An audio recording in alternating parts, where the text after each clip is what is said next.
In this module, we're going to introduce some of the essential concepts of negotiations.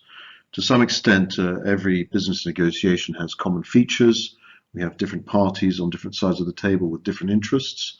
And private equity is no different. The typical negotiation that's going to be taking place is between the company owner and the management and the private equity fund who's interested in investing.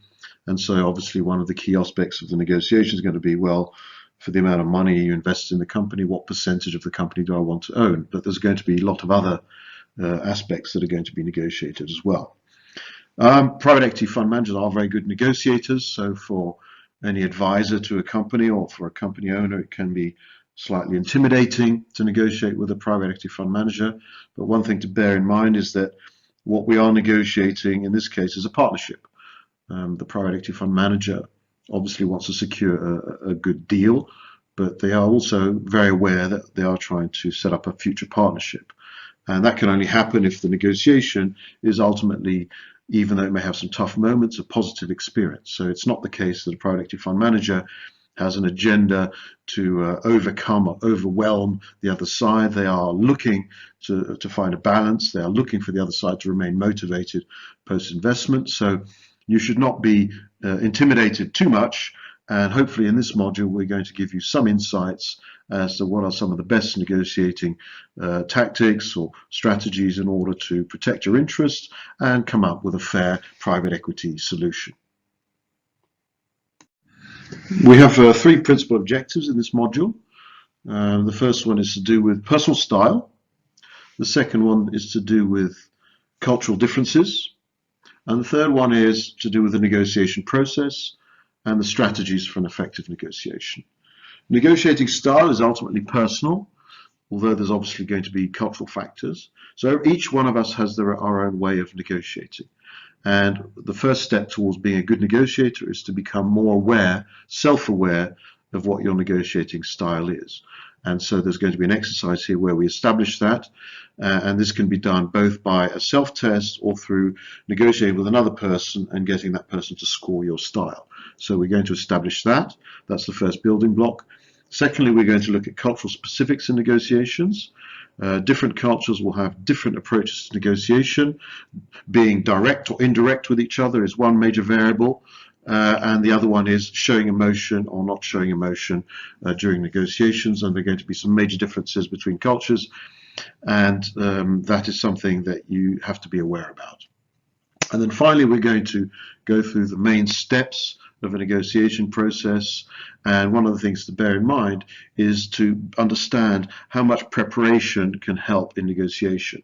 So negotiation in the model in this set out in this module starts at quite a relatively late stage in terms of the steps, and that is the secret to a successful negotiation is preparation and attention to detail, attention to the settings. Analyzing negotiating style. Preparing to face your counterpart. One of the key factors before we get into some of the details of negotiation is the cultural differences in negotiation style, measured by emotional expressiveness and the willingness to be confrontational. If we take the example of a couple of examples from this chart, we see that Saudi Arabians are very expressive but go very far to avoid confrontation. At the other extreme, Germans are inexpressive but are very happy to go into a confrontation. We can compare that to the UK, who are somewhat more expressive than Germans but do not like confrontation, and Russians, who are expressive and confrontational. In this exercise, we're going to try and help you determine what kind of negotiator you are. You may have been quite experienced in doing negotiations, or you may not, but everybody in one way or another has their own negotiation style. And as the first step towards having a better handling of negotiations, it's important to understand what kind of negotiator that you can be. And so this self-test will help you establish that, and you'll see the different categories which will help you think more clearly about negotiations as we move forwards in this module. What is the definition of negotiation? Well, we can define it as a process through which the parties move from their initially divergent positions to a point where an agreement may be reached. There are so many examples which we can take from everyday life. In a sense, we are all negotiating a little bit every day on many aspects. Here's a very simple example of a couple who bought a CD player and which it didn't work. They called the shop, they were told, "We'll see." And then the customer started a negotiation by bringing in some points about the costs of a return journey, opportunity cost of time, and goodwill. And this led to a negotiation which involved collecting a new player and some compensation. It's fair for each of us to ask ourselves, how would we react to this previous example? Firstly, as a customer, how would you have proceeded differently? When did the negotiation actually begin? Do you think the customer's demands were aimed too high? What would you have asked for? What behavioral approach did the customer use? What other methods could the customer have effectively employed? Do you think parity has been satisfactorily restored between the parties to their mutual satisfaction? We can make a very important distinction in the time of negotiation by distinguishing between a negotiating with a short-term perspective and a negotiation with a long-term perspective. In a short-term negotiation, the parties meet to negotiate a one-time transaction. They do not expect to meet again, and they are not closely linked within the business community. Examples could be buying a car or a transaction on eBay. A long-term negotiation, the parties meet to negotiate a transaction with ongoing perspectives. They may be partners subsequently. They may have ongoing obligations to each other. They may just be generally connected into the business community and have a reputation to protect. Examples could be a joint venture, an M&A transaction, or investors generally working in the same region. With respect to negotiation theory, we can distinguish 5 types of approaches in negotiations. These are compromise, seeking a middle ground between the parties on a specific issue; bargaining, exchanging various different items in order to close a deal; threat, a veiled threat can be a powerful tool to extract one-way concessions; emotion, making the other party move through an emotional connection or a goodwill; and logical reasoning. This is the most regularly used, particularly in professional negotiation situations, and requires preparation of facts and evidence. Cultural specifics in negotiations. They can frequently be in negotiations cultural specificities and dynamics. Some cultures have their own styles and stereotypes. The British are known for a preference for compromise. East Europe and Asia, threat and emotions are quite often employed. Germans employ logical reasoning very much. Americans like to use bargaining. The other thing to bear in mind is negotiation is a ritual, a cultural ritual, and therefore the cultural factors will impact on how the negotiation is conducted. If the process is too quick, the participants may be dissatisfied. There is a feeling in many cultures that a good contract cannot be agreed without a contest.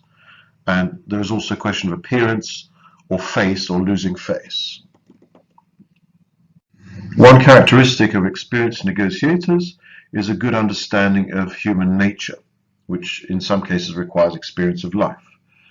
Some of the facts are: we like to appear to be popular. We wish to avoid losing prestige, face. We will offer concessions at little cost to ourselves at the concluding stage of a difficult negotiation in order to finalize a deal and make the other party feel better. Emotional factors carry as much weight as any single factual component in the careful planning of any negotiation. What kind of negotiation relationship should there be? We know it's in our best interest to succeed, and therefore the participants will seek to understand each other's needs, and where there is a difference between them, try to negotiate to resolve the areas of conflict that can prevent them from achieving the best result. To reconcile these interests through negotiation, calls for a high degree of interpersonal skill and a good understanding of the subject matter being negotiated. One decision that needs to be made early on in negotiations is what kind of relationship dynamic is going to be most appropriate for this negotiation. And all these types of relationship have their legitimate place in any kind of negotiation, depending on the type of negotiation. So it could be a fairly distant relationship, an arm's length competitive kind of relationship, which might be appropriate for selling a car. It could be a cooperative relationship where the parties have a good engagement.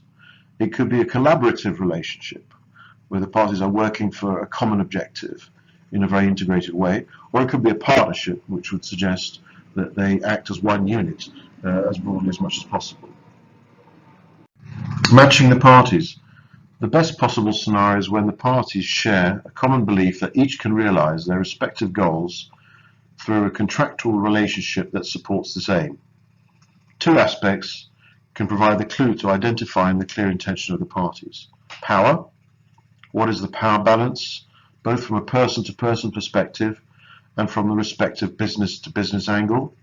Empathy. Can we see and understand how and why the opposing party think and feel the way they do, and what drives them? It's also a question of negotiating style. When we observe the other party across the table, we have to do our best to find out how are they behaving. Is it aggressive? Is it reserved? What are the reasons for their behavior? Are they thinking that they are employing a tactic against us, or are they playing to their negotiating partners?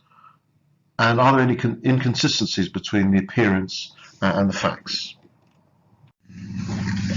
Recognizing the style employed by the other party allows us to feel more comfortable when a particular pattern of behavior is being exhibited by the other side, because we can predict it and we know what's going on behind it, and it's not a surprise for us anymore. We can keep the discussions from losing progress when talks seem to be getting stuck. We realize how to employ that style to unblock the situation. Gaining more information, avoiding or breaking an impending deadlock situation, and a better understand the effects of one's own tactics and appreciate those of the other party. What are some of the influences on a negotiation style? Well, there'll be a variety of factors that will feed into it. The national culture of the person, whether they're British or Japanese. The organization who employs them. What is their style of negotiation? What is their approach? What is the target to be achieved in the negotiations? Are there any observed rights and conventions to conducting the negotiation? What is the organizational culture of their particular department? And finally, their individual personality traits will also have an effect. Question 5. What are 5 approaches of the negotiation process? A. Bargaining, threat, emotion, logical reasoning, compromise. B. Compromise, bargaining, threat, emotion, logical reasoning, fight. C. Do not listen to anyone, bargaining, threat, emotion, logical reasoning. In order to be a good negotiator, you need to know yourself and what kind of negotiator you are. What is it based on your personality, your cultural specifics, your experiences. And this very short test will kind of set a baseline for you so you can establish what kind of negotiator you are, and then if you wish, you're able to work on the areas of weakness or of areas which could be strengthened further. Objective setting and planning in negotiation process and the private equity approach to negotiations, win-win. In our negotiating model, we view and analyze the negotiations as a 20-step process. And in this course, in this module, we are going to work through the different 20 steps. The following steps can be broadly categorized into four phases: objective setting and planning, the first phases of negotiation, managing movements, and the end of the roads and closing the deal. First phase, objective setting and planning. Step 1, why are we here? Part of building the relationship is answering the question, will I be seeing this person again? There is a world of difference between a one-off negotiation and a commercial negotiation where you may regularly do business with the other party, or whether you move in the same circles, and therefore reputation issues are important. This question needs to be answered right from the beginning because it will condition the way the negotiations are managed. Most often it does pay to have the other party feel friendly towards you.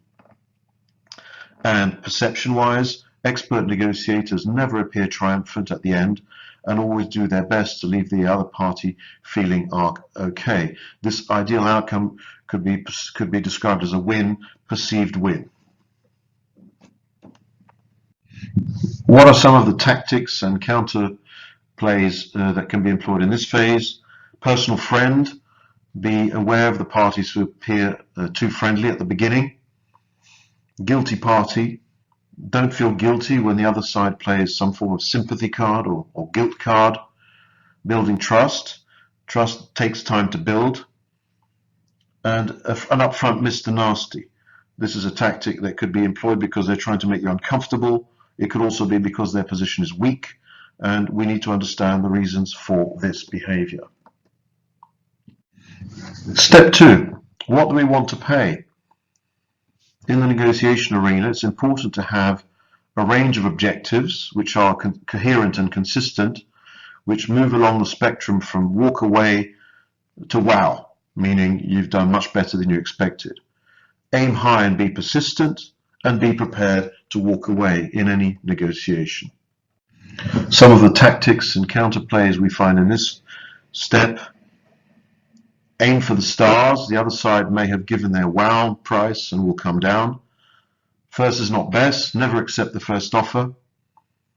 The final offer. A good negotiator never uses the term, "this is my final offer," because if it isn't the case, he loses credibility. Take it or leave it. This could be used as a tactic to see if the other side is serious, and it's possible to always come back. Step 3, pricing the different variables of a negotiation. Make a list of every variable in the deal. Organize or think about a wow and a walkaway for each variable. The variables will make the difference between the price and the cost. Try and value the variable from the other side's point of view, if you have sufficient information to do that. And be flexible and ready to change the variables in the light of any new information that may emerge during the negotiation process. Some of the tactics and counterplays we find in this stage is free offers being made by the other side. There's usually no such thing as a free lunch. Nickel and dimes. Don't be seduced by low come-on prices with a string attached. Standing room only. If the deal gets complicated, take some time out to re-examine. Where do we stand? Make sure you summarize regularly in your team to make sure that you are in control of what is going on in the negotiation. Step 4. What do we want to know? SWOT. What strengths do you have? What weaknesses can you expose in the other party? What opportunities exist for you and the other party? What threats require attention? Check. A position built upon assumptions or perceptions is weak. Homework and fact-checking is fundamental. Prepare a list of questions needed to validate preparation. What if? This type of planning gives flexibility to negotiations. Rigid over-planning weakens the flexibility of a negotiator. Flexibility in negotiation is the key to success. Fact versus reality. The perception of who has the power can be very different from the reality. Examine the situation, both real and perceived, from both ends. Never allow the other party to be aware you may be desperate. Tactics and counterplays in this phase. Poker face. When faced with a tough proposal or tough behavior, use non-committal language. On the back burner. Put a tough question from the other side on the back burner. If it happens to you, keep it on the agenda and keep coming back to it. Casual under fire.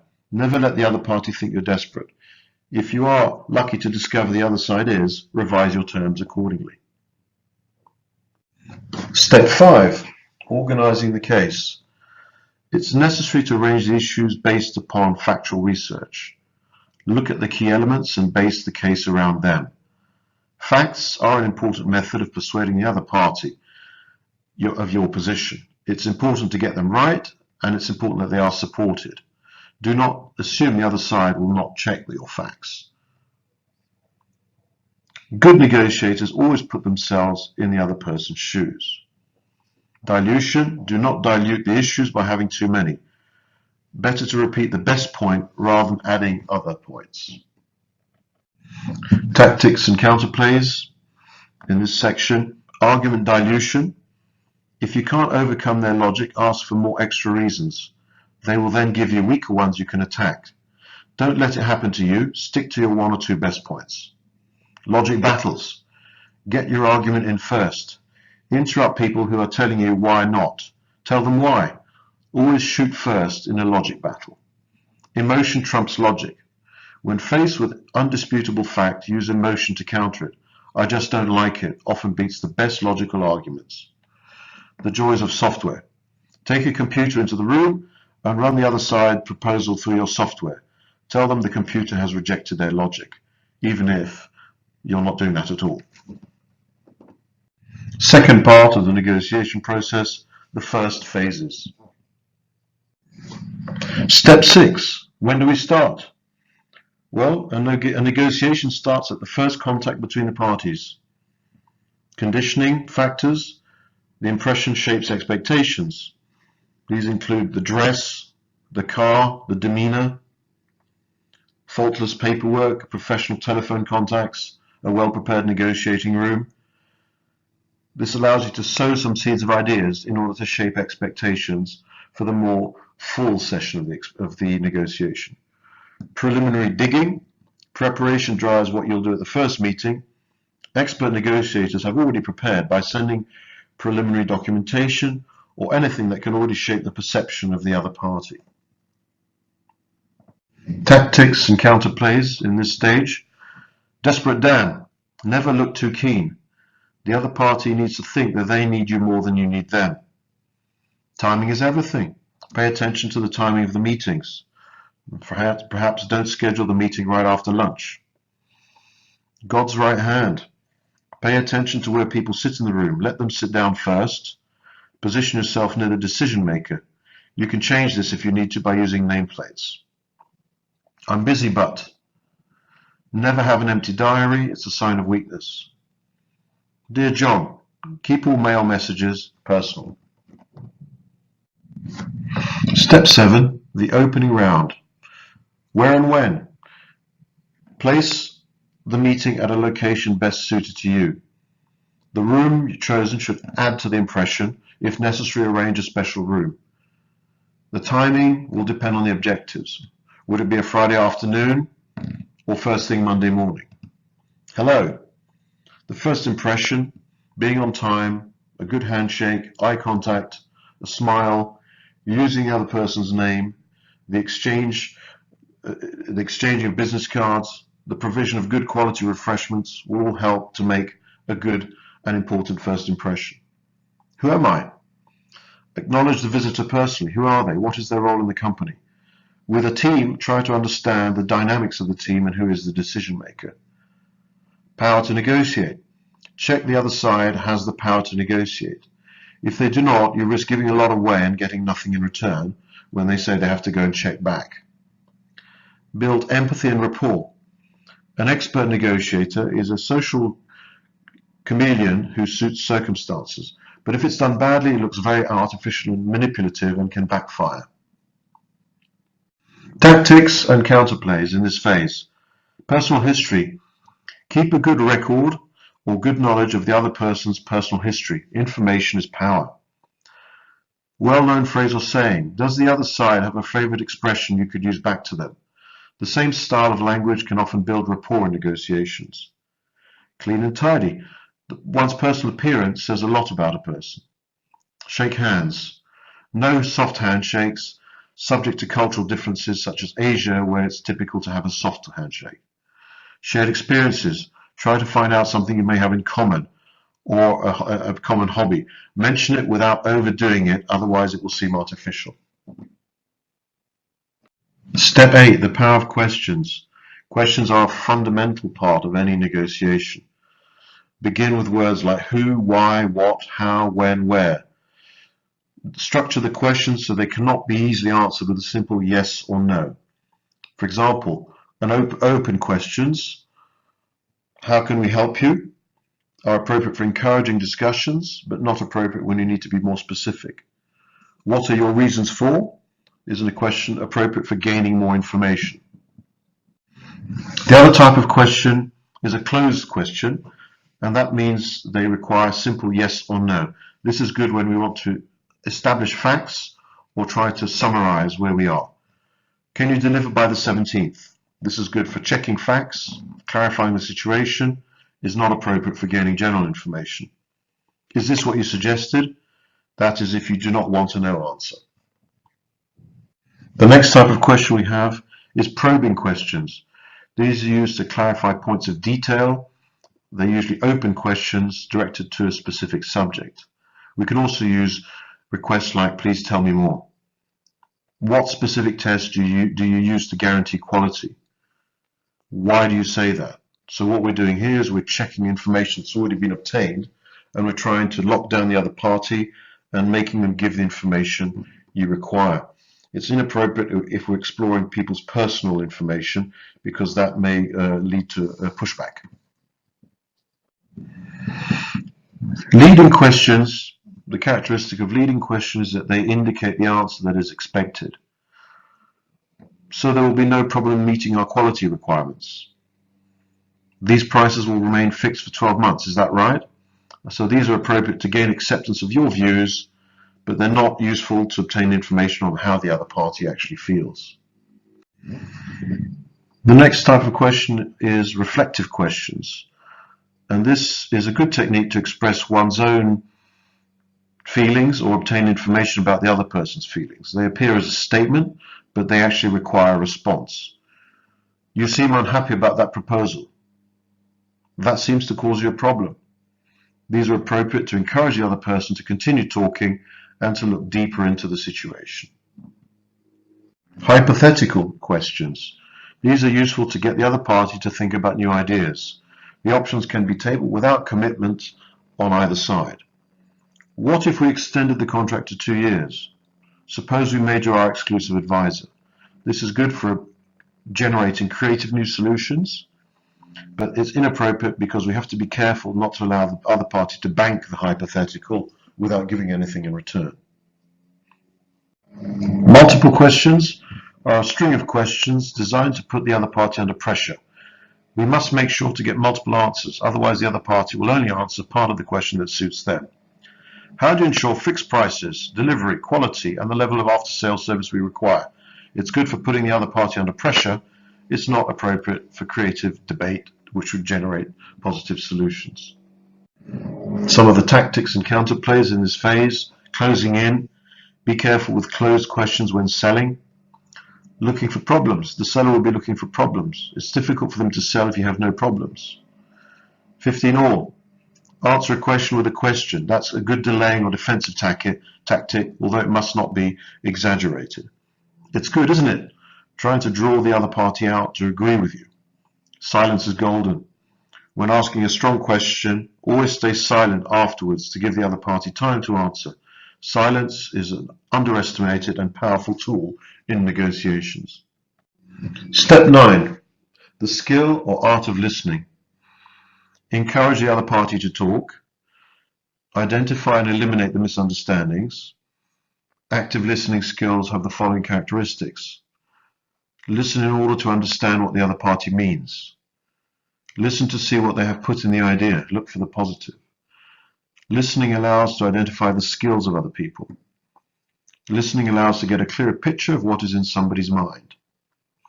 When listening, put your own thoughts to the back of your mind to better feel the other person's point of view.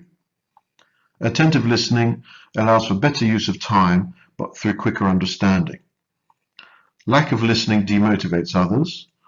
By listening, you'll be able to recall valuable information. By listening, you show consideration, respect for others.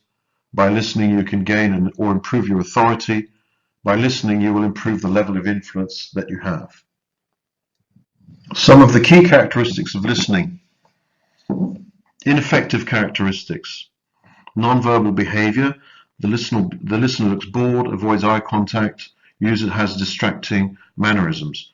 The effective listener maintains positive posture, avoids mannerisms, keeps the attention on the speaker, maintains eye contact, nods and smiles when appropriate. Attention focus, ineffective. The listener shifts his focus of attention to himself. Effective listening, keep the focus on the speaker. Acceptance. The listener fails to accept the speaker's ideas and feelings. Effectively, the listener accepts the ideas and the feelings.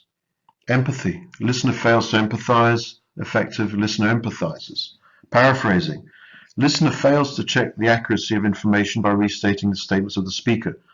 An effective listener will paraphrase at the appropriate time and only continue if validated. Probing. An ineffective listener fails to probe into an area or to follow up an idea or a feeling. An effective listener probes in a helpful way but does not interrogate. Summarizing. An ineffective listener doesn't summarize. An effective listener summarizes the progress of the conversation from time to time to make sure it stays on track. Advice. An ineffective listener narrows the range of solutions but suggests a correct course of action. An effective listener broadens the range of ideas by suggesting a number of alternatives. The power of listening.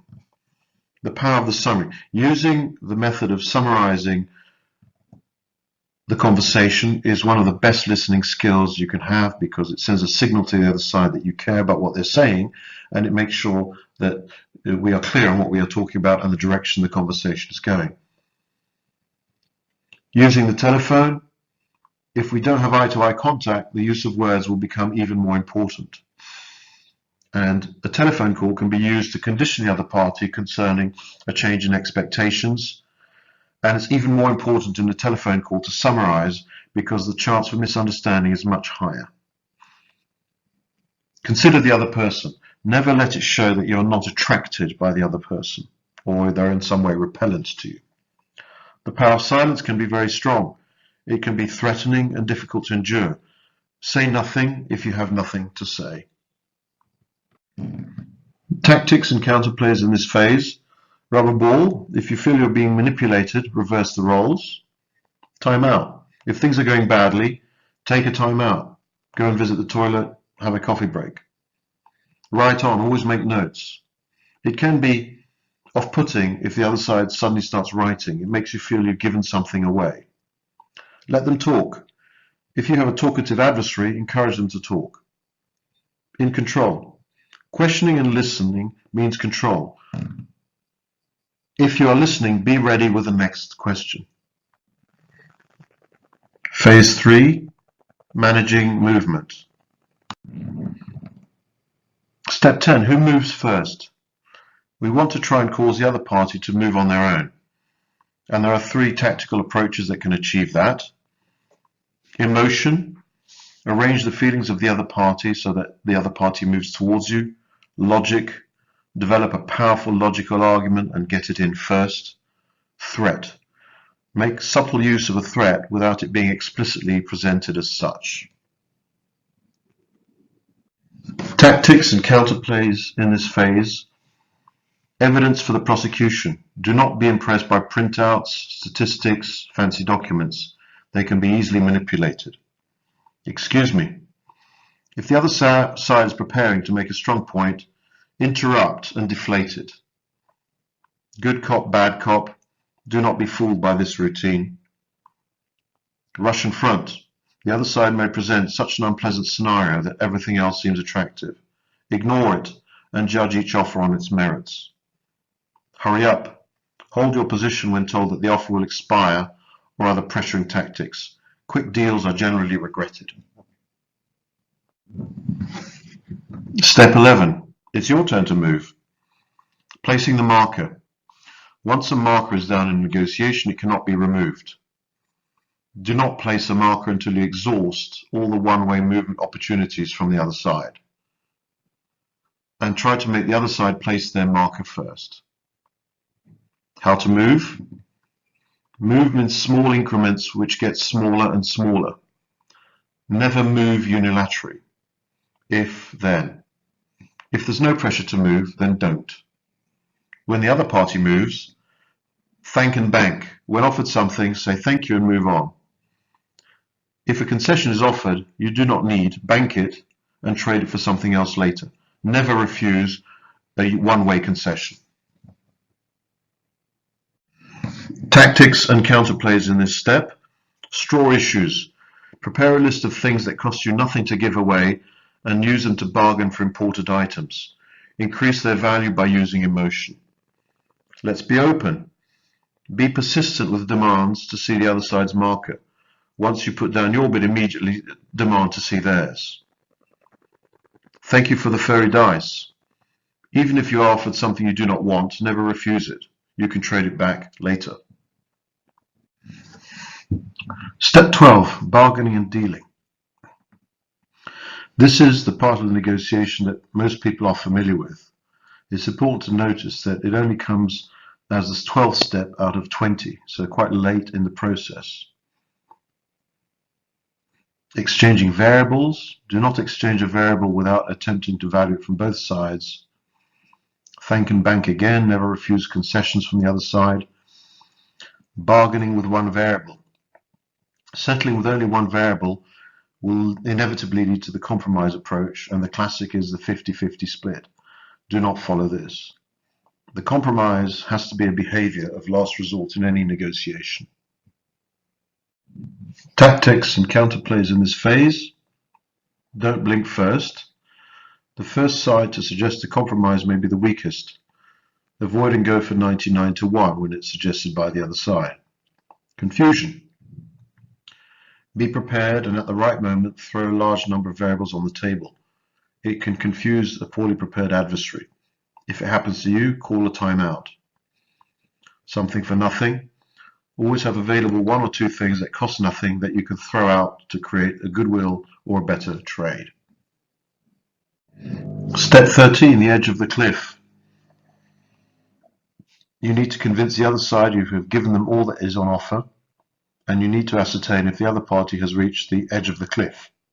The other party may be doing the same calculation. I've exceeded my authority. Find reasons you cannot move anymore, but do not mention the boss. This will cost me my job, throwing in some emotion, but must be done skillfully or it backfires. I'll have to reduce my order, reduce what you have offered for what they put on the table. Success in this area conditions the other party to think they got the best deal possible. Tactics and counterplays in this phase.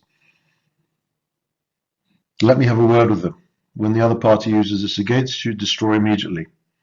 Reverse, offer to speak to their boss or another influencer. Where's my coat? You can try a dummy walk away. Stand up and put the coat on. It might provoke movement. It's obviously a high risk and it can only be done once. Call my bluff. Do not be afraid to hear tough words. If faced with an ultimatum, do not buckle. Phase 4, the end of the road. Step 14, shaking hands. Hard sell, hard deals. Pressuring people for more one-off deals is a tactic. Once people reflect on the deal, they'll form an opinion. If they feel they've been tricked, they will become resentful and either seek to annul the deal or to get their revenge the next time. Written evidence. The deal must be recorded on paper. It's always worth getting a preliminary copy initialed as soon as possible, even if it's handwritten. So agreeing what has been agreed is essential. Managing the people. Strengthen relationships for the future. Never show a triumphal attitude. Do everything you can to make the other party feel they got a good deal. Tactics and counterplays in this phase. Let's shake. You put your hand across the table when you want to close. This means that the other side has to actually refuse to shake your hand if they want to continue. So it's a form of pressure. Better on paper. You must absolutely insist to write up the deal at the end of the conversation. Otherwise, it's very common for quote-unquote mistakes to appear in the draft prepared by the other party. Try to gain control of the minutes or the notes. Columbo. Try the one more thing tactic. Step 15. Controlling and leading. Taking control. Good preparation gives control. Asking questions rather than making statements gives control. Behavior labeling. Preface actions with a comment preparing the other side to be ready. This helps you to position the point and also to interrupt the other side. Introduce the agenda. Getting the other party to accept an agenda will result in an advantage. Time is the key. Maintain the control of the negotiation time span. This is even more important when one is not on home ground. Plan breaks and timeouts. Always make sure you have the option to ask for a recess. Avoid a scheduled break getting in the way of a crucial moment if you can. Tactics and counterplays. Let me finish. Do not let yourself be interrupted when you're making a key point. It's my agenda. Put difficult issues on the agenda so that the other side will not have time to prepare. Questions answered with questions. It can be the best way to sidestep a difficult question and give some breathing space. Step 16, the meanings behind the words. Terms and conditions. The negotiation cannot be complete until every last word is agreed and signed off. Careful choice of words. Expert negotiators do not like to use the word no and will be careful to avoid negative words. This is my final offer. This statement needs to be taken seriously. If anyone moves on their final offer, their credibility is gone. Better never to ask for a final offer, as this may cause the other side to box themselves in and then be unable to move when it could be good for you. Irritators. Check if you're using irritating phrases, mannerisms, or jargon. Avoid superlatives and cliches and jargon.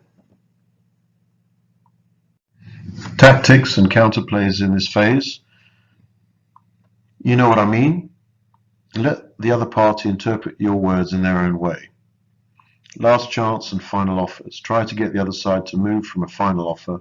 It's a good way to test their skill and experience. I beg your pardon. Interrupt immediately if the other side have made a verbal error, especially in their favor. Do we or don't we? Check negative terms and conditions. Tricky players will easily omit a not or change a date. Step 17, looking like you mean it. Several expert studies have been made of the way in which human communication takes place, and these found that only 7% of the perception was verbal, 38% was based upon the tone of the voice, and 55% on non-verbal cues, also known as body language. Non-verbal signals. Congruence, the tone, the voice, the body language must add value to the ideas and not weaken the argument. Increasing non-verbal leverage. This means when we talk about eye contact, it's important never to look away at a key moment. It makes you look weak or as if you've got something to hide. The body position is important. Best to sit up with the arms on the table. Smile and nod. A listening posture encourages others to talk openly. Be a mirror. Create a rapport by mirroring gestures. This obviously must be done in a non-artificial way. The power of yes. Yes is a strong word. If not, find a softer way to say no. For example, interesting. An agreement can be expressed using incomplete, needs adjustment, heading in the same direction, and other similar expressions. Some of the tactics and counterplays in this phase. I'm in charge. Do not be intimidated by aggressive behavior. Usually that's just a cheap tactic and could be a sign of weakness. Let me ask you a question. Do not allow the other side to attack with a barrage of questions. Let's be friends. Create rapport with the other party. Follow words and gestures. I'm not sure I agree. Yes, but is much more effective than no. Do you really like me? Be careful if the other side agrees with you too easily. What do they really think? Step 18. When the going gets tough. There is no room for people with a short temper in a negotiation. When negotiators decide to act angry or upset, they must at all times be in control when they are doing so. Pride. Pride is the most destructive emotion in negotiation. Pride and ego need to be massaged rather than brutalized. Defend-attack spiral. Non-experts may hit back when attacked. This can lead to a destructive environment where emotion causes people to forget the negotiation completely. The best way to deal with this is to let the other party attack until they're exhausted by not reacting, and at that same time plan for an advantage. Check the temperature. If emotions are running high, it is legitimate to propose a break. Apologizing. Apologizing can cool the temperature. An apology without losing advantage will use words like problem or misunderstanding. In this way, no blame needs to be apportioned. Tactics and counterplays in this phase. Good cop and bad cop. Again, it's a cheap tactic, and the best way to deal with a cheap tactic is to ignore it completely. It's only a game. Some negotiators will try to upset the other side on purpose, perhaps by pushing some of the personal buttons. Treat a negotiation like a game and do not take it personally. Russian front.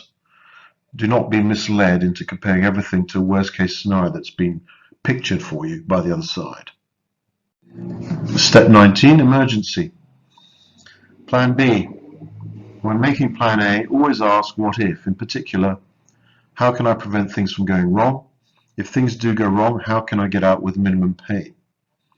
Never sit and suffer. If the other side have the advantage, do something. There is nothing to be gained from sitting and letting the other side score points against you. The options to deal with this can include a recess, a toilet break, an early lunch, asking the other party to repeat points again and again until time keeps passing. Using computers, run the software at a crucial moment. Some of the tactics and counterplays in this phase are the following. Group therapy. Be careful of the smaller group discussions in the toilet, in the corridor, or over lunch to make sure you don't get excluded if you get the feeling that something important is being talked about. Non-commercial novice. Watch out for the technical person in the team who blows the negotiation over by giving something away inadvertently. Time management. If the other side delays the flow of the negotiation with some kind of a trick, leave the room and take a break. Walk this way. Be careful of the walk from the car park to reception to the office. Walls have ears, elevators have ears, car parks have ears. Step 20, final thoughts. Learn to be dissatisfied. Expert negotiators are never satisfied. You should always walk away from a negotiation with a feeling that you could have got more. Be persistent. Expert negotiators never take no for an answer. Remember, also, if you don't ask, you don't get. Warm and tough. You need to combine the task with people's emotion. Tough and cold is the profile of a bad negotiator. Warm and tough is the profile of a good negotiator. Question 2. What are the phases of negotiation? A. Objective setting and planning. B. The first phases. C. The dead road. D. Managing movement. E. The end of the road. So finally, I would like to express my thanks to the World Bank for allowing me to share a version of the course that I developed with them and put it online on my website, on my LinkedIn profile. So thanks for that. Secondly, all the modules, this module and all further modules, will have a certain amount of case studies and additional materials attached to the module, which are part of the learning experience. These materials I will be posting on a specially created group that I have made in LinkedIn called Gavin Ryan PE Course. All you have to do is search Gavin Ryan PE Group and the group will come up for you to join. You who are following this course, you'll be eligible to join my group and get these additional materials once you've connected to me on LinkedIn and once you've subscribed to my YouTube channel. So when I receive a request to join this group, I will check these two things and then I will admit you to the group. So thank you very much for your attention. I hope you've enjoyed this module and I look forward to seeing you on the next module.